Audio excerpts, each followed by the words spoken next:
కూటమిలో అసమ్మతి పంచాయతీల గురించి ఎంత చెప్పినా తక్కువేనేమో.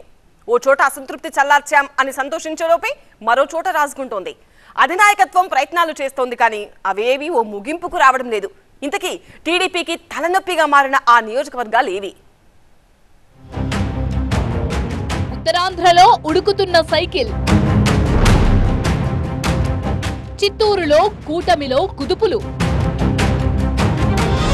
తూర్పు కాపులకు అన్యాయంపై ఆందోళన, కూటమికి ఎక్కడికక్కడ సెగలు నిరసనలు, చంద్రబాబే మాట్లాడినా పట్టు వీడని మాజీలు, గంగను చూస్తే గౌరికి మంట, గౌరిని చూస్తే గంగతో తంట.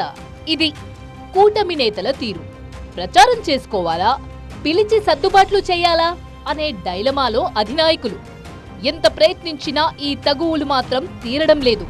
మొన్న శ్రీకాకుళం వెళ్లిన టీడీపీ అధినేత చంద్రబాబు ఆ జిల్లాలో ఉన్న అసమ్మతిని చల్లార్చే ప్రయత్నం చేశారు.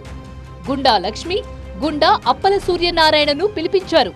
ఇక్కడ గుండా ఫ్యామిలీకి అచ్చెన్నాయుడుకి మధ్య అస్సలు పొసగడం లేదు. ఇదే శ్రీకాకుళానికి విజయనగరం జిల్లా నెల్లిమర్ల నియోజకవర్గం టీడీపీ నేతలు కూడా వచ్చారు. టీడీపీ గెలిచే చోట జనసేనకు టికెట్ ఎలా ఇస్తారంటూ చంద్రబాబు ముందు నేతలు ఆవేదన వ్యక్తం చేశారు. నెల్లిమర్ల టీడీపీ ఇన్ఛార్జ్ బంగార్రాజు అయితే అధికారంలోకొచ్చాక ఎమ్మెల్సీ పదవి ఇస్తామంటూ నచ్చజెప్పారు. టీడీపీ గెలిచే చోట జనసేనకు టికెట్ ఎలా ఇస్తారంటూ చంద్రబాబు ముందు నేతలు ఆవేదన వ్యక్తం చేశారు. నెల్లిమర్ల టీడీపీ ఇన్ఛార్జ్ బంగార్రాజు అయితే అధికారంలోకొచ్చాక ఎమ్మెల్సీ పదవి ఇస్తామంటూ నచ్చజెప్పారు. ఇక చంద్రబాబు సొంత జిల్లా చిత్తూరు అధినేతకు పెద్ద తలనొప్పిగా మారింది. సత్యవేడు, మదనపల్లి, తంబాళ్లపల్లిలో సైకిల్ స్పీడ్కు అసంతృప్తుల తీరు బ్రేకులు వేస్తున్నాయి. సత్యవేడు అభ్యర్థి కోనేటి ఆదిమూలం విషయంలో వెనక్కి తగ్గేదే లేదంటోంది పార్టీ క్యాడర్. అభ్యర్థిని మార్చితేనే పనిచేస్తామంటున్నారు తమ్ముళ్లు.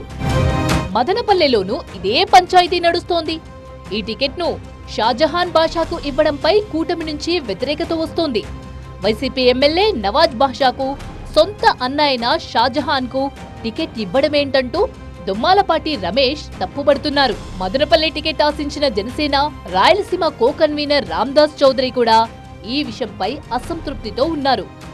అటు తంబాళ్లపల్లిలో అసంతృప్త గొడవలు కొలిక్కి రావడం లేదు. జయచంద్రారెడ్డికి టికెట్ ఇచ్చిన హైకమాండ్ ఇప్పుడు ఆలోచనలో పడింది. ముఖ్యంగా మాజీ ఎమ్మెల్యే శంకర్ యాదవ్ వర్గం చేస్తున్న ఆందోళన పైన ఆరా తీస్తోంది. వీళ్ళిద్దరినీ కన్విన్స్ చేయలేక అసలు తంబాళ్లపల్లి టికెట్ ను బీజేపీకి ఇస్తే ఎలా ఉంటుంది అనే ఆలోచనలో పడ్డారు చంద్రబాబు.